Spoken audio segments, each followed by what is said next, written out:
기도하고 축복합니다. 우리 같이 찬양으로 하나님 앞에 나가도록 하겠습니다.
일어나셔서 주께 가까이 나아가셔서 찬송하겠습니다.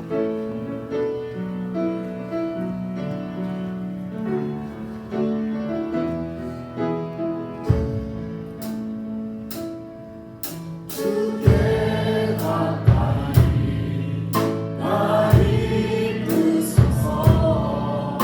간절히 주님만을 원합니다.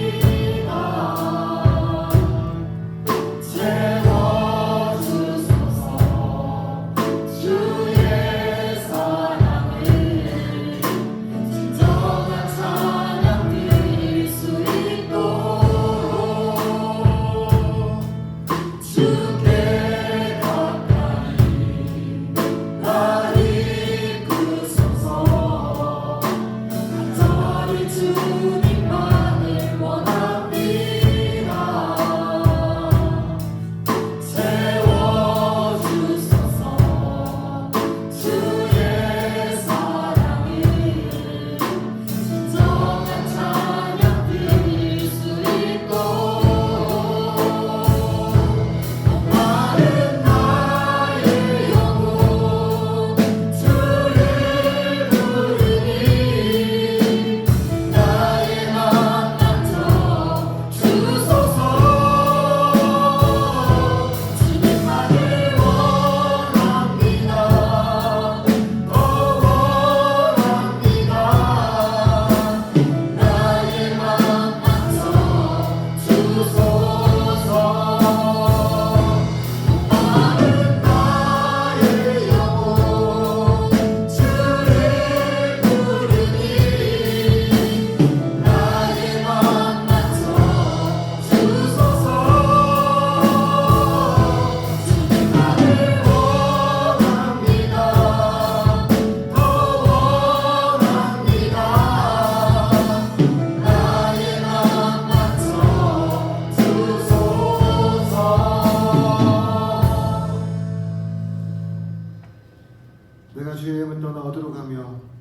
주께서 어디로 피하리이까? 내가 하늘 올라갈지라도 거기 계시며 서울에 내 자리를 펼지라도 거기 계십니다. 내가 새벽 날개를 치며 바다 끝에 가서 거주할지라도 거기서도 주의 손이 나를 인도하시며 주의 오른손이 나를 붙드시리이다.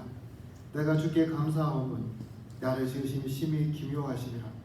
주께 사시는 일이 기이함을 내 영혼이 잘 아나이다. 아멘. 공로하신 하나님 아버지, 은혜를 감사합니다. 우리를 사랑해 주셔서 만세전부터 복 주시겠다고 약속한 이 거룩한 주일, 주님 앞에 나와 찬양과 경배로 나아가게 해주셔서 참으로 감사합니다. 오늘 우리 성도들 주님 사랑하는 마음으로 이 자리에 모였습니다.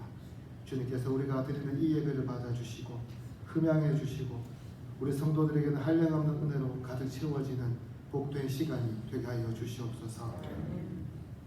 오늘도 성령 하나님 이 자리에 좌정하여 주셔서 우리를 성령으로 충만케 하여 주시고 또 진리의 말씀을 들을 때 집중하게 하여 주시고 깨달을 지혜를 주사 오늘도 들은 말씀대로 살기로 결단하는 시간이 되게 하여 주시옵소서. 이제 예배를 시작합니다. 주님께서 이 예배의 주인이 되실 줄로 믿사옵고 감사드리며 예수님 이름으로 기도드립니다. 아멘. 다 같이 찬송가 15장까지 드리겠습니다.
교도문 8무 시편 14편 우리 같이 교독하도록 하겠습니다.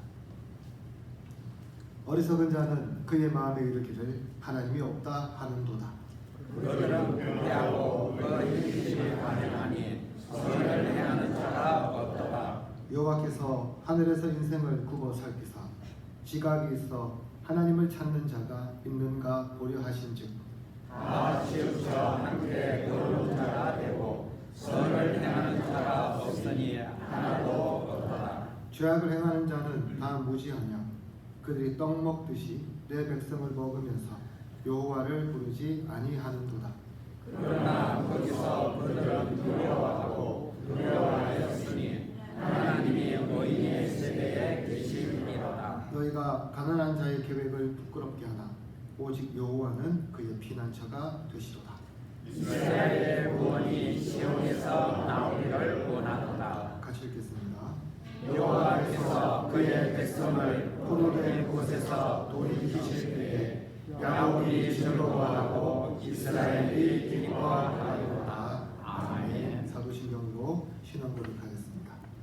나는 전능하신 아버지 하나님 천지의 창조주를 믿습니다. 나는 그의 유일하신 아들 우리 주 예수 그리스도를 믿습니다. 그는 성령으로 잉태되어 동정녀 마리아에게서 나시고 본디오 빌라도에게 고난을 받아 십자가에 못 박혀 죽으시고 장사된 지 사흘 만에 죽은 자 가운데서 다시 살아나셨으며 하늘에 오르시어 전능하신 아버지 하나님 우편에 앉아 계시다가 거기로부터 살아있는 자와 죽은 자를 심판하러 오십니다.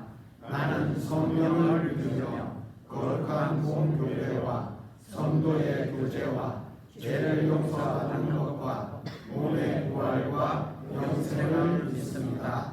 아멘. 자리에 앉아주시기 바랍니다. 찬송가 505장 같이 드리겠습니다.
온유와 평강의 하나님 아버지, 거룩하고 복된 성일을 맞이하여 사랑하는 주의 자녀들을 은혜의 강가로 불러주시니 감사합니다.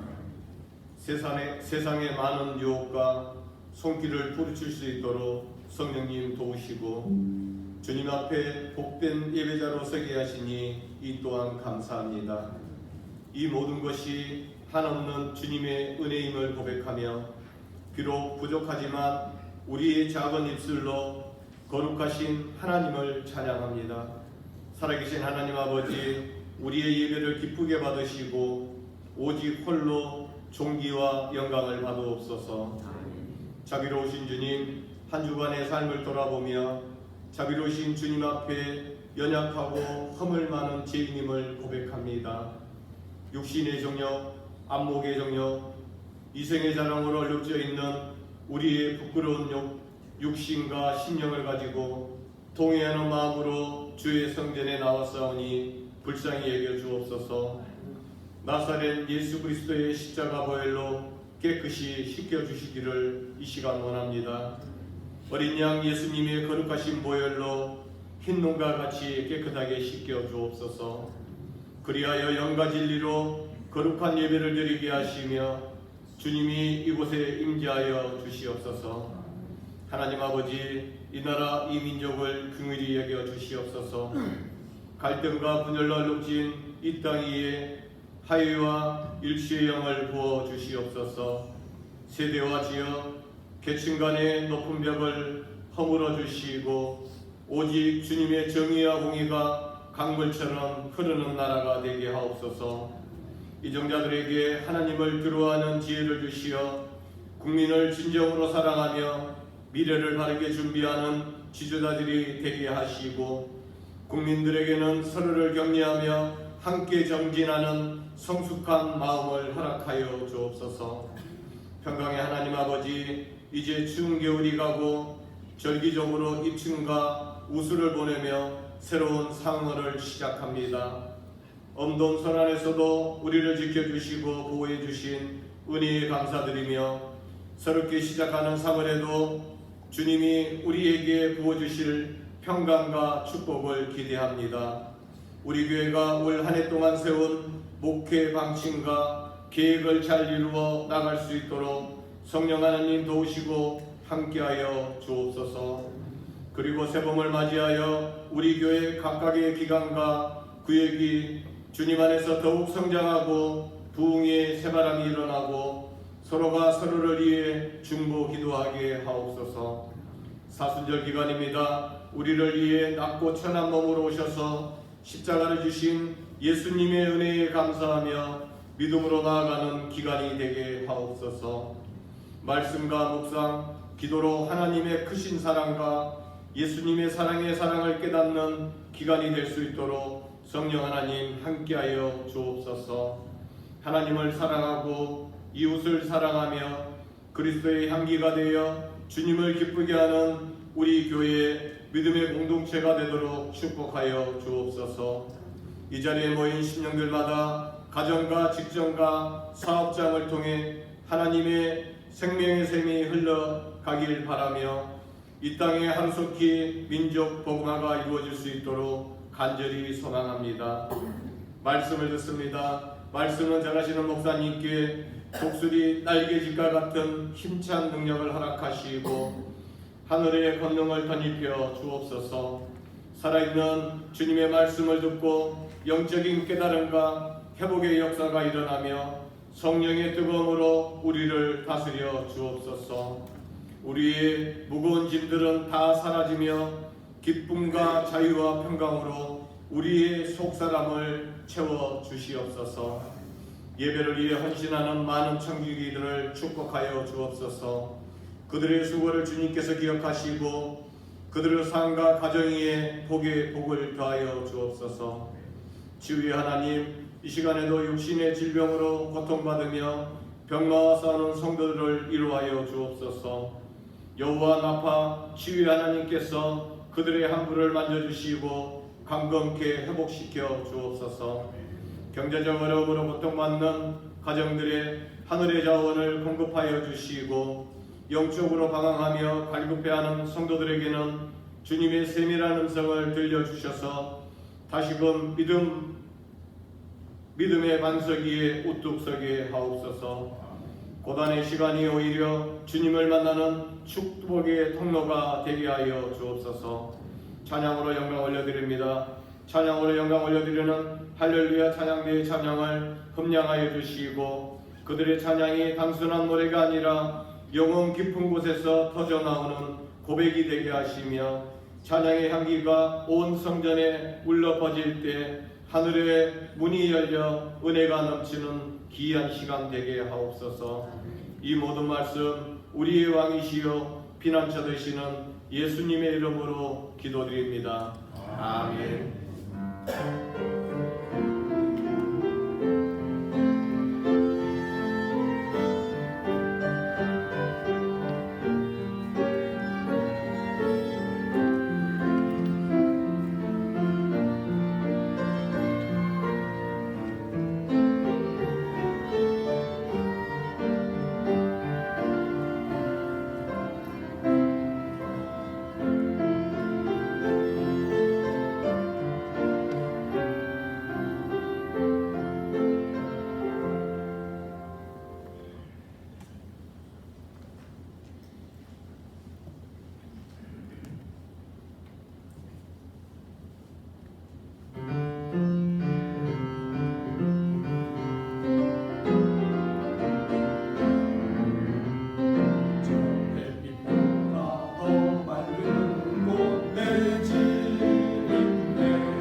우리 다 같이 하나님 말씀 보도록 하겠습니다. 하나님 말씀은 사도행전 13장 4절부터 12절까지 말씀입니다. 제가 가진 성경 신약성경 209쪽 사도행전 13장 4절부터 12절까지 말씀입니다. 우리 찾으셨으면 한 절씩 교독하도록 하겠습니다. 두 사람이 성령의 보내심을 받아 실루기아에 내려가 거기서 배 타고 구브로에 가서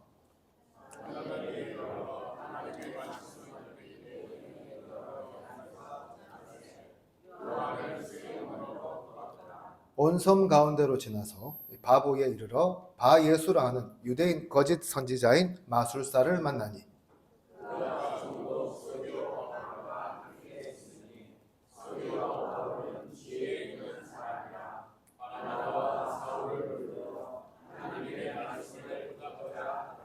이 마술사 엘루마는 이 이름을 번역하면 마술사라. 그들을 대적하여 총독으로 믿지 못하게 힘쓰니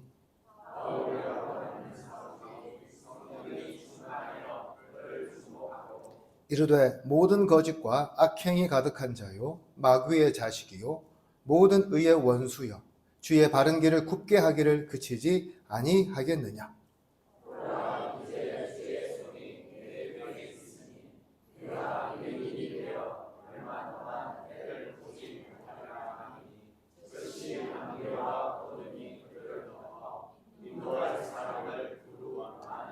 같이 읽겠습니다.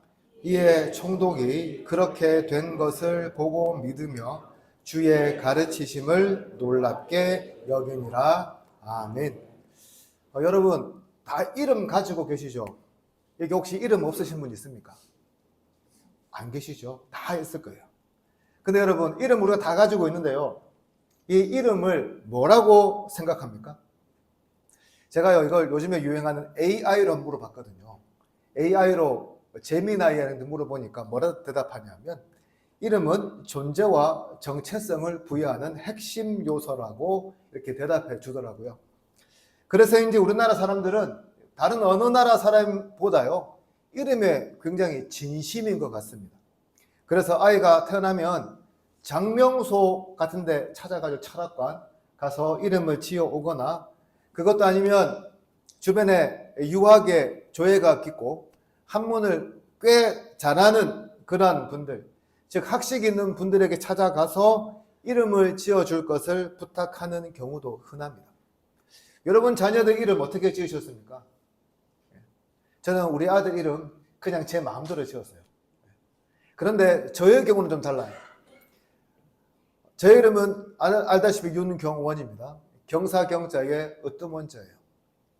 풀어 말하면 좋은 일에 으뜸가는 그런 이야기겠죠. 여러분들은 제 이름을 왜 어떻게 지어졌는지 모르실 거예요. 그렇죠. 사실 사연이 있더라고요. 생각해 보니까 저희 할아버지가 3대 독자세요. 저희 아버지는 8촌인데 친척이 없습니다. 제 할아버지가 결혼하셔서 3남 5녀를 두셨거든요. 저희 아버지가 둘째 아들인데 우리 큰아버지가 결혼하셔서 위로 딸만 3명을 두셨어요. 아들이 귀한 집안에 제 위로 다 누나들밖에 없어요. 그러다가 제가 태어났으니 얼마나 집안으로 경사했겠습니까? 얼마나 기뻤겠습니까? 그래서 확실히 저는 듣기로는 먼 친척 되시는 한문의 조예가 깊으신 분에게 부탁을 해서 제 이름을 지었다고 해요. 그 덕분에 저는 돌림자가 우리 원자 돌림이긴 한데 우리 족보의 돌림자는 좀 다르더라고요. 그렇게 제가 지내다가 20대 후반쯤에 호주에 어학연수를 하러 갔어요. 어학원에 가면 이름을 부를 거 아닙니까? 근데 제 이름 경원이요. 외국인들이 발음하기 너무너무 어려운 거예요. 정말 이게 표현할 수 없을 만큼 우습게 쓰리게 들리고 다른 나라 사람 모두가 제 이름을 제대로 부르지 못합니다. 그래서 제가 그래도 버티고 있었는데 어학원 선생님이 저한테 오더니 이렇게 부탁을 해요. 야, 제발 네 이름, 영어 이름 만들어주면 안 되겠냐? 도저히 이름을 내가 발음할 수가 없다. 그래서 제가 부득불 영어 이름을 만들었어요. 릭이라고 이렇게 만들었는데 그때부터 이제 사람들이 저의 영어 이름을 부르기 시작했고요. 여행을 가거나 외국 생활을 하게 되면 항상 제 이름을 그냥 영어 이름으로 불러달라고 부탁했습니다. 이름을 영어로 부르도록 하니까 외국인들과의 관계가 특별히 되게 편해졌어요. 왜냐하면 일단 자기들이 부르기 편한 이름, 그러니까 더 친근하게 다가오더라고요. 그리고 저를 소개하기도 편했습니다. 그렇습니다. 이름이라는 것은요, 단순히 그냥 부르는 것이 전부가 아니에요. 누군가를 나타내고요, 누군가를 소개하고요, 또 그 문화에 내가 익숙하다는 것을 보여주는 표시가 되기도 합니다. 오늘 본문에서 우리는 이런 경우를 맞이하게 됩니다. 바로 사울의 이름이 뭘로요? 바울로 바뀌는 거예요. 그렇다면 왜 하필 그 전이 아니라 오늘 이 본문에서 바울이라는 이름이 처음으로 등장하는 것일까요? 그리고 이것이 의미하는 바가 무엇일까요? 함께 말씀을 상고하면서요, 이 질문에 대한 해답을 찾아보고 함께 은혜 나누는 시간이 되기를 원합니다. 지난 시간에 우리는 안디옥 교회 성도들이 주를 섬겨 금식할 때에 성령께서 바나바와 사울을 따로 세우라는 명령을 듣고 그들이 순종한 일에 대해서 살펴보았습니다. 그렇다면 그 일이 구체적으로 어떤 일이었습니까? 사실 3절까지만 보면 그 일이 무슨 일인지 우리가 알 수가 없어요. 4절에 보면 본격적으로 그 일이 무엇인지 우리에게 보여주지요. 4절에 뭐라고 합니까? 두 사람이 성령의 보내심을 받아 실루기아에 내려가 거기서 배 타고 구브로로 가서, 성령께서 따로 세워서 시키는 일은 뭐라고요? 그들에게, 이방인에게 다른 지역으로 전도하러 보내시는 일이었다는 거죠. 그것도 구브로로 떠나라는 거였습니다. 무슨 말입니까? 그들이요, 어떤 갈 바를 알고 간 게 아니라 갈 바를 모르고 갔다는 사실을 알 수가 있습니다. 여러분, 우리나라 군대 문화 중에 아주 안 좋은 문화가 있어요. 뭘까요? 까라면 까라는 문화예요. 그냥 시키면 무조건 따라라는 그런 문화죠. 근데 저는 사실 이 문화가요, 너무너무 싫었고요, 지금도 싫어요. 왜냐하면 내가 잘 알지도 못하는 일, 내가 잘 할 수도 없는 일, 어떻게 보면 굉장히 부당하다고 생각하는 그 일들을 무조건 해야 한다고 생각이 들기 때문에 그렇습니다. 오늘날 지도자들 중에도 이런 분들 계시죠. 지도자가 명확하게 방향을 알려주고 그 길을 제시하고 그 방법이 합리적이면 그래도 순종하기가 되게 좋은데, 그렇지 않은 경우 밑에 사람들만 갈려나가지 않습니까? 그런데 하나님의 방식도 때론 이런 경우가 있다는 것을 우리가 보게 됩니다. 여러분, 많은 경우에요, 하나님은 우리에게 우리가 앞으로 나갈 길을 환하게 비춰주고 또 미래에 대해서 환하게 우리에게 알려주시기보다는 일단 순종부터 할 것을 요구할 때가 많습니다. 어떤 경우에는요, 조금만 보여주시고 계속해서 하나님을 의지하며 인도함을 받도록 유도하실 때도 있습니다. 어떻습니까? 여러분은 그런 가운데서 쉽게 하나님의 명령에 순종할 수 있겠습니까? 쉽지 않죠. 그러나 하나님 앞에서 진정한 순종은 내 의견, 내 생각, 내 판단이 아니라 오직 하나님께 의탁하는 것이라고 할 수 있습니다. 왜 그럴까요? 사람이 이렇게 하면요, 되게 답답해요. 그리고 그것이 왜 답답하냐 하면 이렇게 나아가는 것이 틀림이 없다는 생각을 하지 못하거든요. 틀릴 수 있다는 거죠. 그래서 하나님은 어떻습니까? 하나님은 오류가 없고 실수가 없는 분이시기 때문에 이런 명령에 따라가도 별 문제가 없다는 겁니다. 오늘도 우리가 기도하다 보면, 말씀을 읽다가 보면 하나님께서 우리에게 주시는 명령과 음성이 있습니다. 그런 하나님의 말씀 앞에서 여러분은 어떻게 하십니까? 이리저리 재며 여러분 따져보시지는 않습니까? 그러나 여러분, 그런 순간에요, 한번 순종해 보시기를 바랍니다. 순종하면요, 하나님께서 알아서 그 길을 인도하신다는 것을 여러분 한번 믿어 보시기를 바랍니다. 다시 말해서 하나님의 명령이 우리 눈에 환하게 보이지 않아도, 그 명령이 우리에게 좋은 효과가 있는 것이 아니라 때로는 그 명령이 굉장히 부담스럽고 답답해 보여도 그 명령 앞에서요, 오늘 이 두 사도처럼 순종해 보시기를 소망합니다. 우리가 알지 못하는 크고 놀라운 일들이, 그것도 아니면 우리와 세상에 유익한 일들이 오늘 본문의 두 사도처럼 우리에게도 펼쳐지게 될 줄로 믿습니다. 이렇게 두 사람은 성령의 보내심을 받아 구브로로 떠납니다. 여러분, 구브로가 오늘날 어디인 줄 아세요? 여러분이 터키하고요, 시리아 사이에 보면 그 땅이 있고요, 밑에 커다란 섬이 하나 있어요. 길쭉한데요, 오늘날 이 키프로스라고 부르는 나라입니다. 즉 키프로스라는 나라가 이 당시는 구브로, 우리가 부르는 구브로예요. 이 당시는 무역의 중심지였고 로마의 식민 지배를 받고 있었습니다. 그런데 이런 질문이 생기죠. 가려면 갈 데가 많잖아요. 갈 데 천지 아닙니까? 그런데 왜 하나님은 콕 집어 그들을 구브로로 보내셨을까요?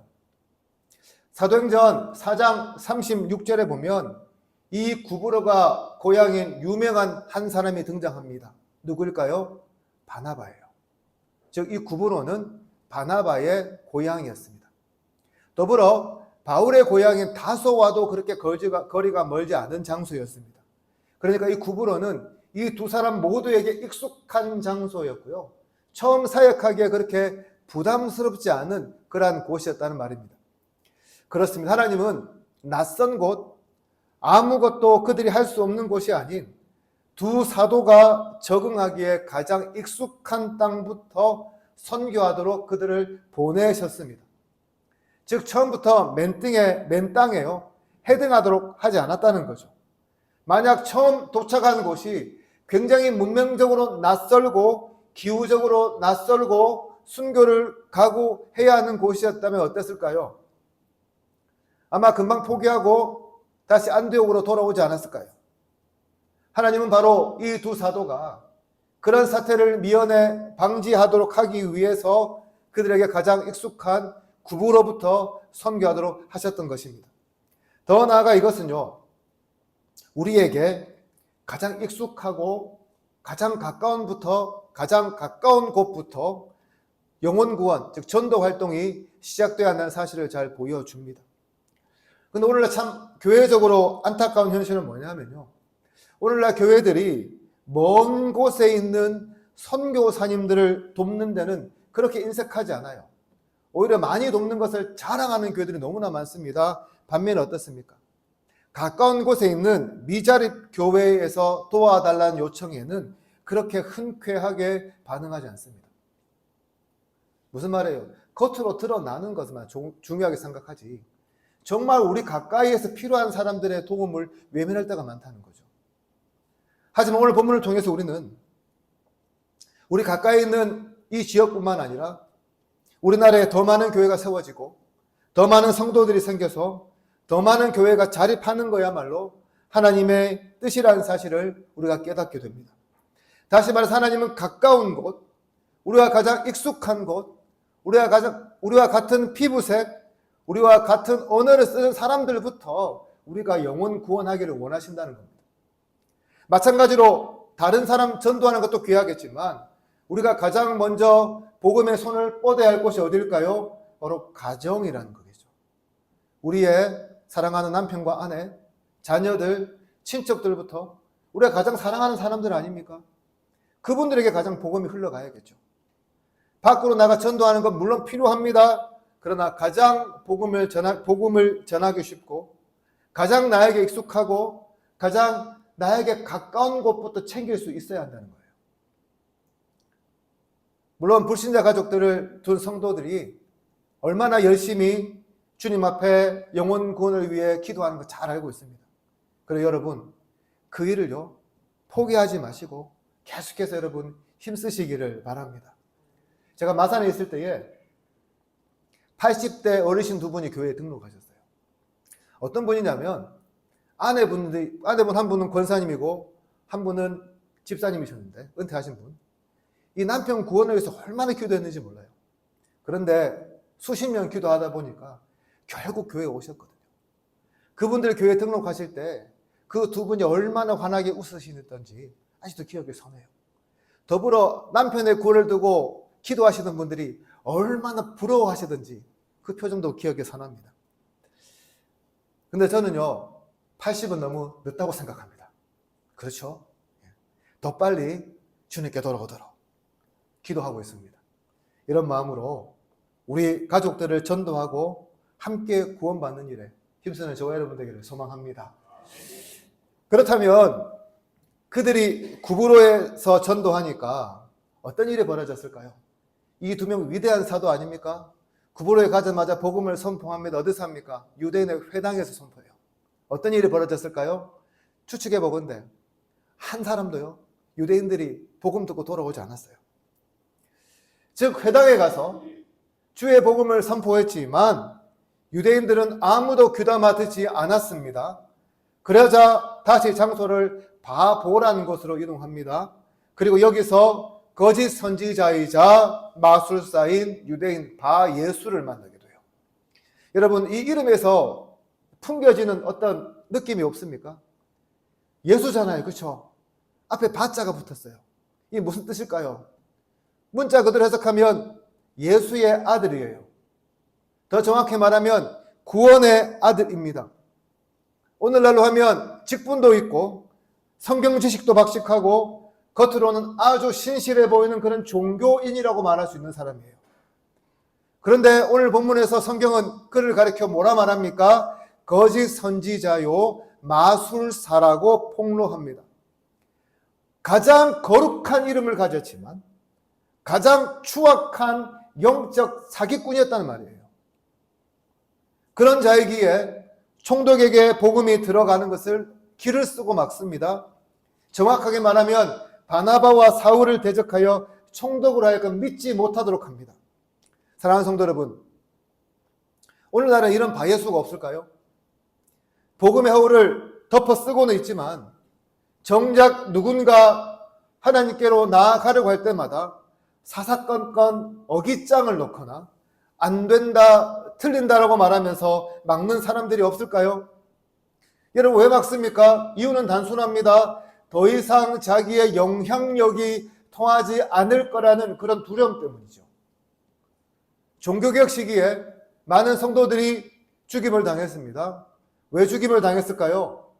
죽임당한 성도들 대부분이 원한 건 하나밖에 없어요.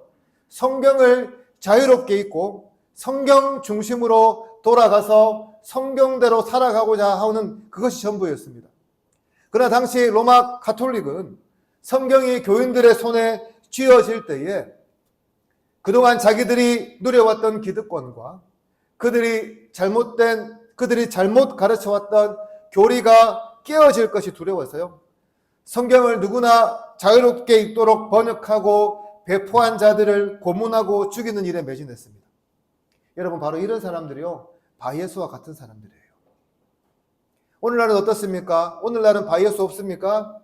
여전히 자기 말을 절대화하기 위해서, 자기의 영향력을 계속해서 과시하기 위해서 참된 믿음의 길을 가는 사람들 앞을 막아서는 바예수와 같은 자들이 있습니다. 어떤 사람들이에요? 그들은 본질을 뿌리치고 비본질적인 것들을 붙들며 그것으로 자기의 영향력을 계속 확대하고 이어가려고 하는 자들입니다.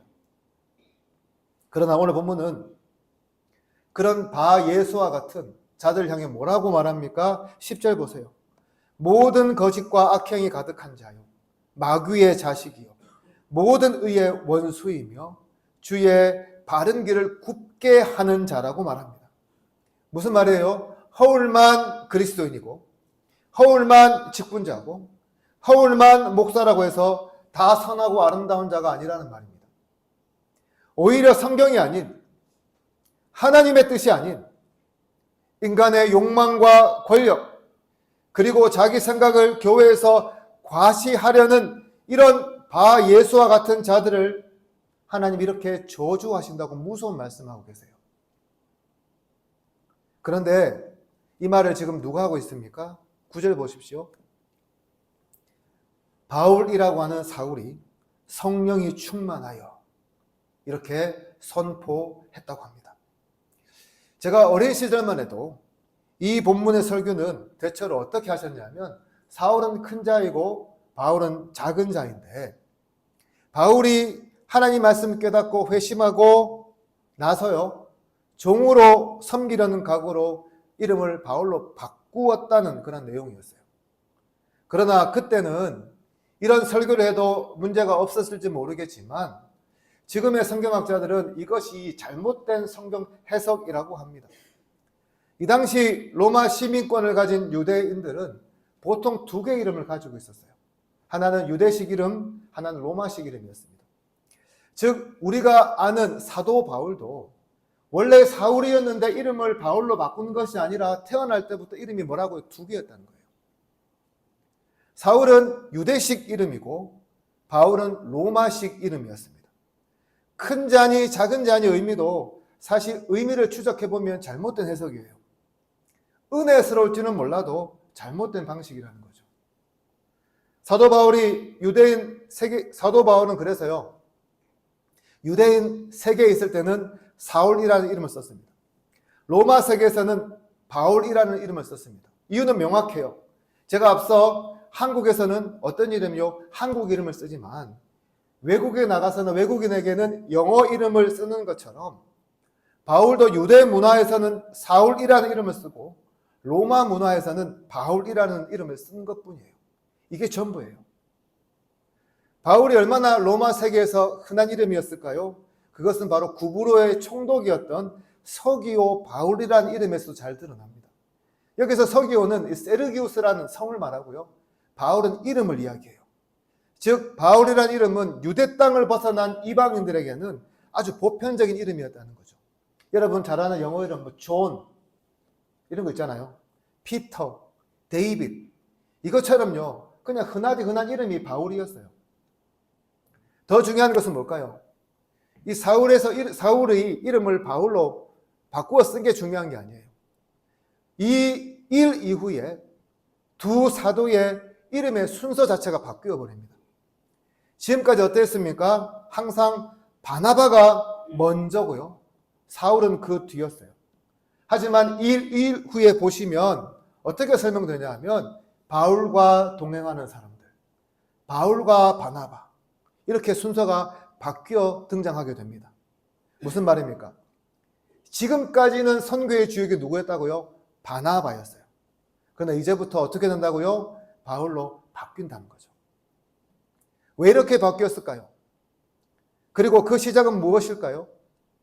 계속해서 11절 보십시오. 보라, 이제 주의 손이 내 위에 있으니 내가 맹인이 되어 얼마 동안 해를 보지 못하리라 하니 즉시 안개와 어둠이 그를 덮어 인도할 사람을 두루 구하는지라. 성령이 충만하여 바울이 바 예수에게 저주를 선포합니다. 그러자 그의 말대로 그는 얼마 동안 앞을 못 보게 되지요. 그리고 나서 어떤 일이 벌어집니까? 서기오 바울 총독이 이 장면을 보고 믿으며 주의 가르침을 높이 평가하게 됩니다. 무슨 말입니까? 이 두 사람이 선교에 나가서 첫 번째로 한 이적, 첫 번째로 한 열매가 누구의 주도로 되었습니까? 바울의 주도로 되었다는 거예요. 이것은 다메섹에서 하나님께서 아나니아를 통해 주신 바울의 사명이 이제 본격적으로 시작되었음을 의미합니다. 여러분, 첫 번째는요 굉장히 중요해요. 여러분 죄송하지만 혹시 첫사랑 누군지 기억합니까? 혹시 여러분 부부 되시는 분들은 첫 번째 배우자 만났을 때 다 기억하고 계시지 않습니까? 우리 교회에 첫 번째로 발걸음을 했을 때 여러분 다 기억하고 계시지 않습니까? 그런 면에서요, 이 첫 번째 열매인 서기오 바울은 이 두 사람에게는 잊을 수 없는 사람이었어요. 그런데 이것이 누구 주도로 이루어졌다고요? 바울 주도로 이루어졌다는 겁니다. 그렇습니다. 바로 이 사건 이후로 성령님은 바나바가 아닌 바울이 선교 사역을 주도하도록 하셨습니다. 그러나 이러한 변화는 바울이 원래 계획해 본 적이 없었습니다. 아니, 성령께서 인도하시기 전에는 생각조차 하지 못한 일이었습니다. 생각해 보세요. 안디옥 교회에는 누가 리더였습니까? 바나바였어요. 안디옥 교회 하면 그 자체가 바나바였어요. 다소에서 칩거하던 바울을 직접 사역 현장으로 이끈 사람이 누구였습니까? 바나바였어요. 더 과거로 가면 바울이 회심하고 사도들과 만나고 싶어 하는데 아무 사도들도 과거의 사울을 기억하며 아무도 만나주려고 하지 않을 때에 그 사도들과의 만남을 주선해 준 사람도 누구였다고요? 바나바였어요. 즉 바울에게 있어서 바나바는 자기가 넘어설 수도 없고 또 자기가 끝까지 믿고 따라야 하는 스승과도 같은 존재였다는 말이에요. 그러나 성령은요, 그 두 사람의 순서를 바꿉니다. 지금까지는 바나바가 모든 사역을 주도했다면 이제부터는 바울이 그 사역을 주도하도록 하십니다. 자기들끼리 그렇게 정한 게 아닙니다. 성령께서 그렇게 이끄셨습니다. 그리고 놀랍게도 바울과 바나바는 또 거기에 순종합니다. 여러분, 우리나라 같으면 어땠을까요? 우리나라 어떻습니까? 서열을 굉장히 중요하게 생각합니다. 소위 연륜도 무시할 수 없습니다. 그리고 그게 맞는 경우도 많습니다. 그런데 문제는요, 성령께서 그런 방향으로 이끄셔도 서열과 연륜이라는 것을요, 극복하기 굉장히 어렵다는 거예요. 그 밖에 여러 가지 체제를 넘어서기가 어렵습니다. 무슨 말입니까? 하나님께서 성령을 통해 우리에게 말씀하셔도 기본적으로 가지고 있는 질서와 그런 관습들을요, 굉장히 넘어서기 어렵다는 말이에요. 그러나 우리가 기억해야 할 것은 우리가 가진 질서, 관습, 체제도 좋지만요, 때때로 성령은 우리에게 변화를 요구하신다는 사실입니다. 그냥 관성적으로 그 자리에 머무는 것이 아니라 변화를 모색하며 더 발전된 방향으로 나아가기를 원하십니다. 왜 이렇게 갑자기 리더를 바꾸었을까요? 선교에 있어서 바울이 바나바보다 훨씬 더 준비가 잘 돼 있었기 때문이에요. 바울은 회심과 사명을 부여받은 이후로 다소에 칩거하고 안디옥에서 사역하며 10년의 세월을 넘게 준비했어요. 외적인 조건도 완벽했습니다. 그는 로마 시민권자였어요. 성경에도 박식했어요. 헬라어에도 능통했습니다. 로마식 이름도 가졌고 출신도 이방 지역인 다소였어요. 이보다 더 완벽하게 이방인 선교를 위해 준비된 사람, 초대교회에 눈을 씻고 봐도 아무도 없었습니다. 그런데 여러분, 아무리 이유가 그럴듯해도요, 이런 일이 갑자기 닥칠 때 여러분이 바나바라면 어떻게 하시겠습니까? 굉장히 혼란스럽지 않을까요? 자존심 상해서요, 주님 나 못해 먹겠습니다 하고 그 자리에 박차고 나가지 않을까요? 이게 보통 우리의 모습이잖아요. 그런데 바나바 어떻게 합니까? 시기하지 않습니다. 질투하지 않습니다. 왜냐하면 그는 하나님의 사역이 더 잘 되는 방향이라면 기꺼이 자기의 자리를 내어줄 수 있는 사람이었기 때문이에요. 왜 이렇게 했을까요? 서기오 바울이라는 한 영혼을 위해, 그리고 앞으로 선교하면서 만나게 될 수많은 이방인들을 구원하기 위해서 바나바는 기꺼이 자기 자리를 내려놓았어요. 즉 누가 높고 누가 낮음이 아니라 하나님 나라라는 하나의 목표를 향해서 그 목표 때문에 바울은 기꺼이 리더가 되고 바나바는 기꺼이 그 자리를 내어주고 바울을 따른 자가 되었다는 겁니다. 사랑하는 성도 여러분, 오늘날 우리 교회도요, 이런 바울과 바나바의 아름다운 모습이 필요합니다. 하나님께서 주신 달란트를 묵혀두지 않고요, 사용할 수 있는 바울과 같은 사람들이 필요합니다. 또한 내 이름이 드러나는 것보다 하나님의 역사가 일어나는 것을 더 기뻐하는 마음, 내 이름이 잊혀지더라도 하나님의 교회가 더 부흥하고 성장하는 것을 행복해하는 바나바와 같은 사람도 필요해요. 왜요? 이것이야말로 성령 충만한 자의 모습이기 때문입니다. 요즘 한국 교회에 화두를 꼽으라면 고령화라고 합니다. 통계학자들은 젊은 사람들이 교회에 남아있기 힘든 구조 때문이라고 냉철하게 이야기를 해요. 이유는 무엇 때문일까요? 단 하나, 서열 문화 때문이에요. 젊은 사람들이 뭘 아냐라고 생각하며 그들의 생각을 무시하고 그들의 의견을 묵살하고 그 재능을 사용하는 것을 탐탁치 않게 생각하는 교회들이 많다는 거죠. 그래서요, 어떤 분은 50대 중반이 되어도 그 교회에 살아서 아직도 애 취급받는다는 하소연을 제가 앞선 교회들에서 많이 들어보았거든요. 그러나 세상은 어떻습니까? 재능 있는 사람을 아끼고 준비된 사람을 사용하는데 적극적입니다. 오히려 그 한 사람을 발굴하려고요, 혈안이 되어 있어요. 교회도 마찬가지가 되어야 합니다. 우리 중에 재능 있는 분들이 혹시 계시다면 그것을 감추고 있도록 하지 말고 사용할 수 있도록 장을 만들어줄 수 있어야 합니다. 더 잘한 사람이 있다면 바나바처럼 양보해 줄 수도 있어야 합니다. 왜요? 그것이 성령 충만한 성도와 교회의 모습이기 때문입니다. 그러므로 사랑하는 성도 여러분, 바울처럼 여러분들의 재능을 아끼지 말고 하나님 나라와 주의 교회를 위해서 사용해 주실 것을 부탁드립니다. 혹시라도 나보다 더 잘한 사람이 있더라도 시기하거나 질투하지 마시고 더 잘할 수 있도록 바나바처럼 때로는 자리를 내어주고 때로는 격려할 수 있기를 바랍니다. 나보다 젊은 사람이 뭔가 잘할 수 있는 것을 발견한다면, 그 사람들이 정말 좋아하는 것들을 우리가 보게 된다면, 비록 우리의 생각으로는 좀 불편하더라도 미래를 위해서 참고 인내해 주실 것을 부탁드립니다. 이를 통해서 우리 교회가 진정 성령이 충만한 공동체, 사람을 제대로 세우는 공동체로 나아가기를 주님의 이름으로 축복합니다. 이제 말씀을 정리합니다. 우리 모두는 이름을 가지고 있습니다. 이름은 그러나 단순한 호칭이 아니라요, 어떻게 보면 세상과 우리를 만나게 하는 창구가 되기도 합니다. 바울은 그 사실을 잘 알고 있었습니다. 그래서 구브로라는 이방 땅에 이르러 그는 유대식 이름을 내려놓고 로마식 이름인 바울을 사용합니다. 바로 한 영혼 서기오 바울을 얻기 위해서였어요.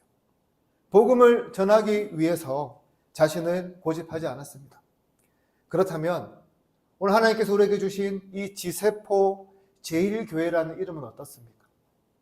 우리는 이 지세포 제1교회라는 이름을 세상과 소통하는 통로로 사용하고 있습니까? 아니면 그냥 우리 안에서만 부르는 그런 이름으로 머물게 하고 있습니까? 여러분, 이름이 중요하다는 말은 그냥 우리의 체면을 세우자는 말이 아니에요. 이름이 중요하다는 것은 그냥 우리가 지세포 제1교회라는 이름을 갖고 있는 것도 아니에요. 우리가 이 지세포 제1교회라는 이름을 가지고 있는 이유는 뭐라고요? 복음을 흘러가도록 하기 위해서라는 거예요. 바 예수처럼 이름만 그럴듯하고 복음을 막는 그런 교회가 아니라요, 바울과 바나바처럼 복음을 위해 기꺼이 자신을 조정하는 교회가 우리 지세포 제1교회가 되어야 한다는 것입니다. 하나님 오늘도 우리에게 이렇게 묻고 계세요. 너희는 복음을 가로막는 그런 이름의 교회로 남겠느냐? 아니면 복음을 통과시키는, 복음을 흘러보내는 그런 이름이 되겠느냐라고 말이죠. 저는 우리 교회가 복음을 가로막는 교회가 아니라 복음이 흘러가게 하는 그런 통로로 쓰임받기를 소망합니다. 이를 통해 주님의 나라를 아름답게 세워나가는 저와 여러분, 그리고 우리 지세포 제1교회가 되기를 주님의 이름으로 축복합니다. 기도드리겠습니다. 하나님 아버지 감사합니다. 오늘도 우리에게 귀한 말씀을 들려주시고 도전받으며 말씀대로 살기로 결단하게 해주셔서 감사합니다. 오늘 말씀처럼 우리가 주님의 말씀에 온전히 순종하게 하여 주시고, 특별히 복음을 가로막는 바 예수와 같은 교회가 아니라 복음을 흘러보내는 그런 통로로 쓰임받는 교회로 쓰임받게 하여 주시옵소서. 이를 통해 주님 오신 그날에 잘했다도 착하고 충성된 종이라는 칭찬을 받는 복된 교회가 되게 하여 주시옵소서. 감사드리며 예수님 이름으로 기도드립니다. 아멘. 다 같이 말씀을 생각하시면서 찬송가 320장 같이 드리겠습니다.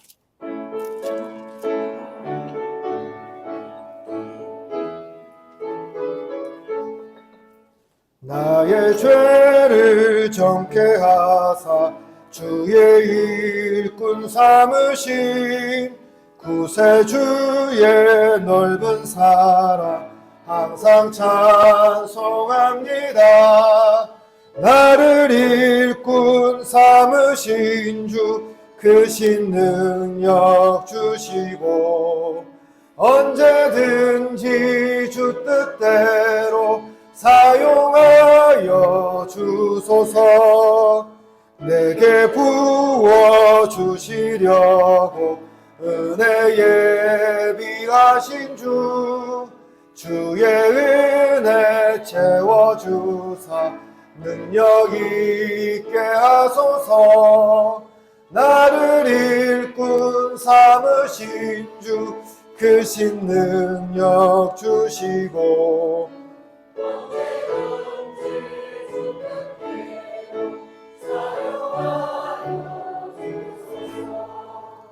죄의 짐을 풀어주신 주의 능력 크도다.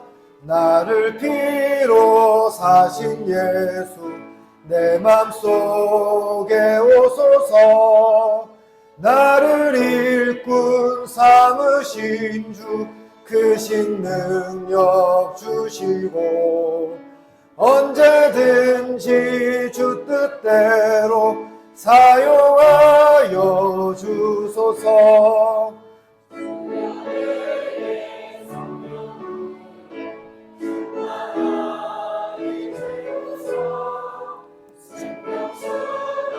강물처럼 흐르게 하옵소서. 나를 일꾼 삼으신 주 크신 능력 주시고 언제든지 주 뜻대로 사용하여 주소서. 아멘. 우리의 전부가 되신 주님 은혜를 감사합니다. 오늘도 우리 성도들 주님 앞에 예배하게 하여 주시고 빈손이 아닌 우리가 가진 것들 중에 구별하여 주님께 예물로 드리게 하여 주셔서 감사합니다. 이 예물이 쓰이는 곳곳마다 하나님 영광 드러나게 하여 주시고 드린 예물 위에 축복하여 주셔서 목적에 맞게 잘 사용될 수 있도록 붙들어 주시옵소서. 하나님 아버지, 우리 성도들 정말 이 땅에서 수고하여 얻은 결실을 주님께 바칩니다. 드린 손길 위에 복의 복을 다하여 주시고 채우고도 남게 하여 주시며 이번 한 주간도 살아갈 때에 경제적으로 어렵지 않도록 주님 붙들어 주시옵소서. 또한 안전하게 하여 주시고 강건하게 지켜주실 줄로 믿사옵고 예수님 이름으로 기도드립니다. 아멘. 광고 말씀 드리겠습니다. 기도로 세워지는 저에게 오신 여러분들을 주님의 이름으로 환영합니다. 오늘 오전 예배 후에 재직회 있습니다. 올해 첫 재직회니까요. 재직되시는 분들 빠지지 마시고 함께 참석해 주시기 바랍니다. 성가대 우리 이내성 집사님 임명합니다. 그리고 학습세례 입교 이번 달 29일 날 있거든요. 그래서 다음 주까지 하실 분들은 신청해 주시기를 바랍니다. 이 시간 다 같이 일어나셔서 찬송가 54장 같이 드리겠습니다.